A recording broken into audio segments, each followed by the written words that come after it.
Salve, meus queridos, como é que vocês estão? Tranquilidade? Paulão aqui falando também para mais um vídeo. Já deixa seu like, se inscreve no canal para mais vídeos como esse. E hoje eu vou trazer aqui um assunto bem interessante para a gente estar falando sobre, que é sobre microserviços, certo? O que é microserviço? O que se entende sobre isso? E quais são as principais vantagens, tá? Eu separei aqui uns quatro tópicos aqui, um vídeo mais curto, só para a gente estar discutindo o conceito, a ideia disso e por que é tão forte, né? Porque que as aplicações têm que ser construídas dessa forma, porque existem vantagens, certo? Então, o que é um microserviço? O microserviço ele geralmente está muito associado, 99% das vezes, a APIs. O que são APIs? APIs são endpoints que vão retornar informações e vão receber informações e tratar essas informações no banco de dados que essa API está relacionada. Uma API não é o foco do vídeo aqui, mas é esse o básico aí do que é uma API. Então você constrói uma API bem forte ali, onde o seu sistema vai ter um front-end, esse front-end vai comunicar com essa API e vai fazer as interações ali por trás. Então, qual exemplo prático eu posso estar trazendo aqui para vocês? Basicamente, você tem um sistema que ele vai postar informações no correio, editar informações no correio e também vai receber informações do correio. Então, a gente tem uma API que ela tem que ter três endpoints diferentes, tá? Então, por exemplo, na tela vai ter três botões: editar, né? Editar, enviar dados e receber dados do correio, né? Então, o endpoint que vai enviar dados, ele precisa estar preparado para receber informações a partir do momento que eu envio o formulário do front-end do meu sistema para esse endpoint. Então, ele vai receber e vai é, fazer toda a tratativa ali no banco de dados. Se é uma informação de, por exemplo, data que ele tem que enviar um produto para algum local, algum produto mudou de endereço, um endereço novo, certo?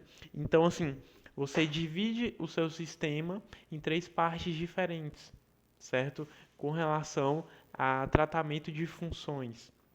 Então, você tira a responsabilidade ali de ter um sistema completo ali que atenda, né, tudo junto e misturado. Não, você separa direitinho. Você fala, esse endpoint é para isso, esse endpoint é para aquilo e fica tudo separado, sabe? Tem um endpoint para cada coisa, para editar, para enviar e para receber informação, né? Então, um endpoint basicamente ali, por exemplo, google.com barra é um endpoint. Ali você vai mandar informações nesse endpoint para o Google. O que você está querendo pesquisar, né? E ali você vai ter um get de retorno de informações a partir do que você pesquisou, certo? Com uma consulta por string, né? Você digita ali, se você perceber, tudo que você digita ali na pesquisa do Google, naquele campo de pesquisa que fica no meio, ele aparece lá na tua URL. Então, é basicamente você fazendo, mandando para o Google, para o endpoint dele, GET, né? Para quem não sabe o que é o GET, é o endpoint de consulta para você pegar informações e fica muito mais tranquilo, sabe? O Google tem inúmeras funcionalidades, você não precisa acessar todas elas ao mesmo tempo. Nem todas elas precisam estar disponíveis ao mesmo tempo. Então, em cada página vai enviar informações para endpoints diferentes e você segrega e distribui as responsabilidades do sistema muito mais facilmente, certo? Então, a intenção do microserviço é realmente distribuir o seu sistema ali em várias pequenas partes diferentes. Isso vai otimizar teu tempo, vai quebrar o teu sistema, vai ficar muito mais claro para desenvolver, tá? Mas nem tudo são flores, certo? Mas vamos primeiramente falar aqui das vantagens dos microserviços.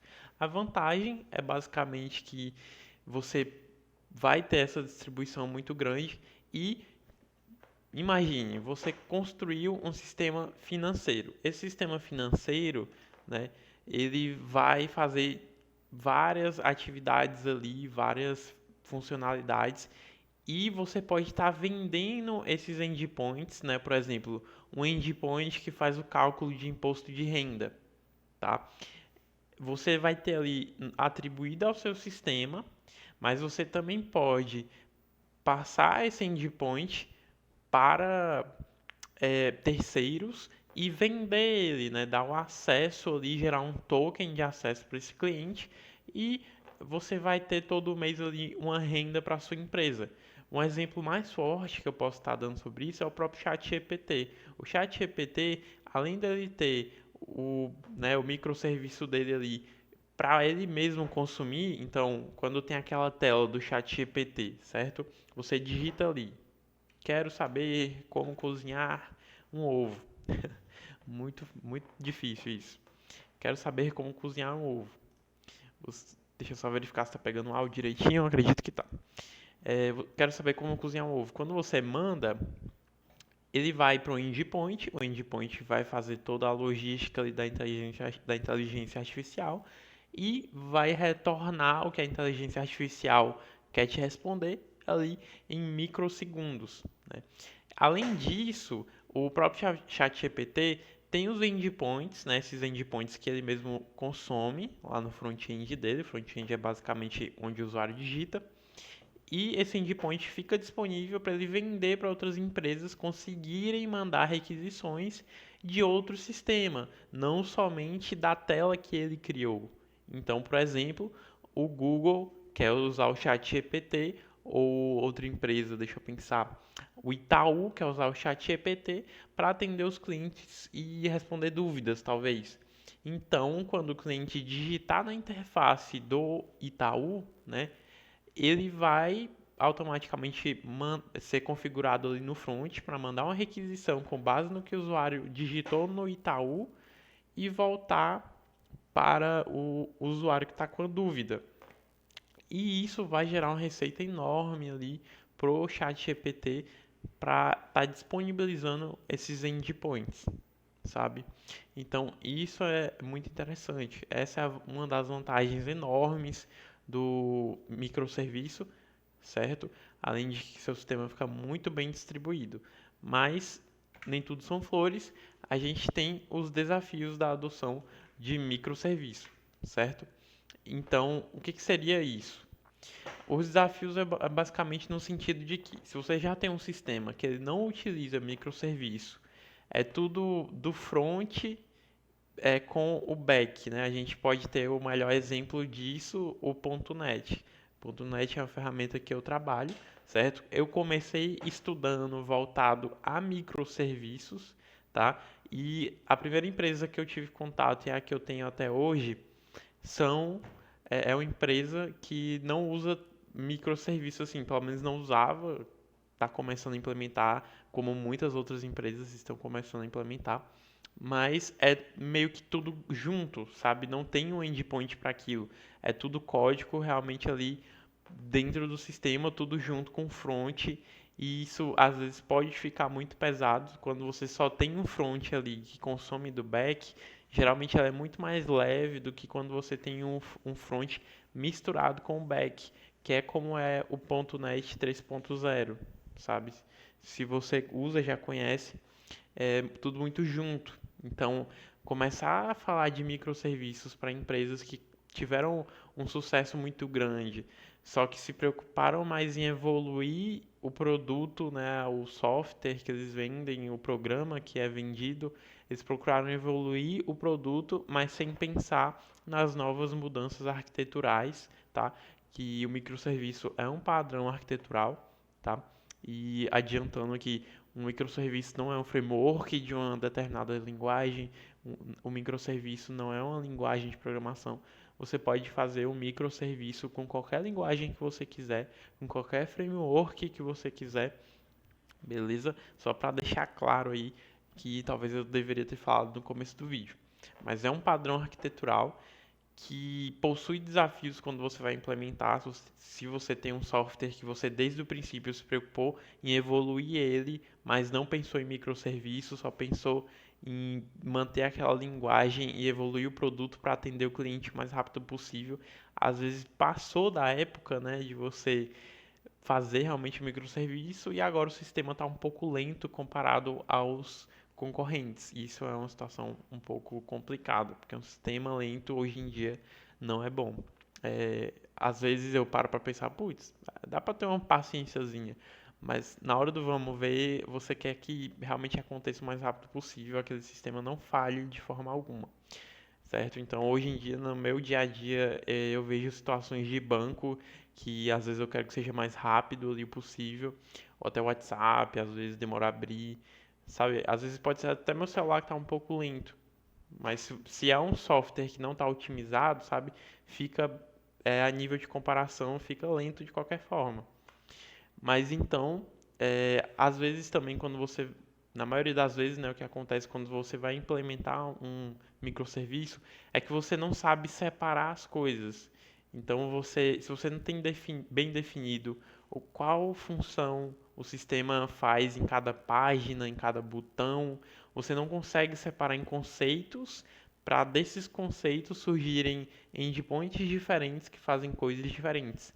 Às vezes você vai tentar separar e aí você não percebe direito que tem coisas que estão muito juntas, tenta separar, não fica funcional. O endpoint, ele não consegue suprir a necessidade ali real do sistema. Então, esse é um desafio do microserviço. O microserviço bem feito, na minha opinião, ele vem de um sistema muito bem conceituado, né? A gente pode falar de linguagem ubíqua e é muito comum no padrão de Driving Domain Design, que é o padrão que eu trabalho hoje. É algo mais voltado a isso. Eu comecei a ouvir sobre linguagem ubíqua quando eu comecei a estudar, né, sobre DDD, que é Drive Domain Design, para .NET, que é o C Sharp, mas a linguagem ubíqua nada mais é do que o conceito de você ter bem definido os nomes do que é cada coisa, o que essas coisas representam. Porque se você englobar ali as funções do que representa aquilo, por exemplo, essa função aqui do sistema está voltada a disparo de e-mail. Então, tudo que for conceituado como serviço de e-mail, é, mensagem de e-mail, título de e-mail, não sei, vai ser voltado a e-mail, sabe? Mas para você entender como isso é mais difícil, tem conceitos como, por exemplo, remuneração variável, que você pode estar pesquisando mais sobre. É um conceito mais complexo. Eu estou trazendo aqui só para fazer mais sentido com a dificuldade. E existem muitos conceitos, como ações fantasmas, que são as Phantom Stocks, acredito que é isso, Stock Phantoms, não sei agora. Mas esses conceitos você precisa ter bem definido, porque quando você for criar um endpoint para ações fantasmas, você precisa entender o que precisa englobar aquilo. Então, se você cria um microsistema voltado a uma subcategoria de Stock Phantoms, você vai ter um problema, porque aquilo não vai atender todas as funções de que se precisa para ações fantasmas. Você precisa criar um endpoints que forneçam todos os suportes necessários para o microserviço de ações fantasmas. Por exemplo, distribuir essas ações corretamente, um endpoint para cálculo dessas ações, por exemplo. Então, é esse cenário que pode acabar que você não tenha um sistema muito bem definido ali no termo de negócios e você acaba não conseguindo segregar e distribuir o sistema em vários endpoints aí para serem consumidos até mesmo por clientes que talvez venham a fazer uma integração com você, certo? Então, é um exemplo que eu quero estar trazendo. E as melhores práticas, tá? O que eu posso estar trazendo aqui? A gente acabou até falando, né, que a linguagem ubíqua tem que ter um padrão ali, padronizar de fato o que cada parte do sistema representa, tá? Então isso é bem importante. E aqui um ponto que ainda bem que eu não esqueci, mas quando você cria um microserviço, você precisa fortemente documentar ele muito bem e atualizar ele toda vez que tiver alguma alteração. Porque além de você vai consumir ali no front, os desenvolvedores de front-end ou full stack, né, seja lá, até mesmo o próprio full stack precisa ter essa documentação, porque ele precisa entender qual a propriedade está chegando, qual o nome está chegando, qual o tipo daquela propriedade, sabe? Então, se o sistema tem um endpoint de usuário que retorna as informações do usuário e aconteceu algum bug ali naquele endpoint, se você tem uma documentação bem forte ali, um desenvolvedor que pegar para resolver aquele bug, ele vai conseguir resolver mais rápido se ele tem uma documentação realmente que está sendo atualizada toda vez que tem alteração. E é bem forte, sabe? Dá o tipo, o que retorna, o tipo de cada propriedade. E isso ajuda bastante, porque além disso, se houver algum sistema, como por exemplo o, o exemplo que eu dei do chat GPT, né?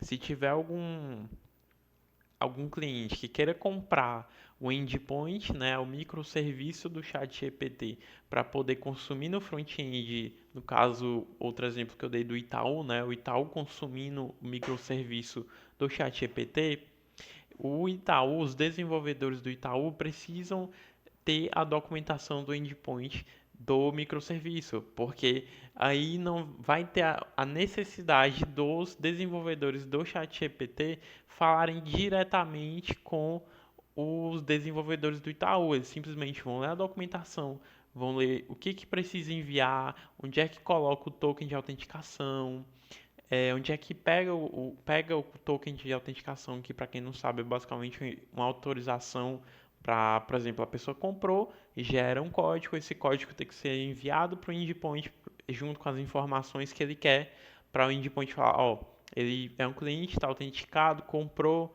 então eu vou retornar o que ele precisa, basicamente isso. Ele retornou, né? Então tá tudo certo, é tudo assíncrono, não tem como ficar fazendo coisas síncronas. Então a documentação bem forte é uma boa prática e é o que tem que acontecer, porque no mundo do desenvolvimento os desenvolvedores eles não precisam ficar se comunicando. Isso é uma grande perca de tempo, sendo que você pode ter uma documentação muito fortemente feita, porque até mesmo para o ambiente interno, aquela documentação vai ajudar a resolver bug mais rápido, porque você mesmo consome aquele endpoint no seu próprio sistema, no front-end, vai ajudar a desenvolver funcionalidades novas mais rápido. Então, se você já sabe o que existe, você sabe como acrescentar e agregar melhor no que já existe, né? Então, se você tem documentado bem documentado o que já existe, você cria funções e agrega naquele sistema, certo? Criando microserviços que vão deixar o sistema muito mais forte perante os concorrentes, tá? Então esse foi o vídeo de hoje, espero que você tenha gostado.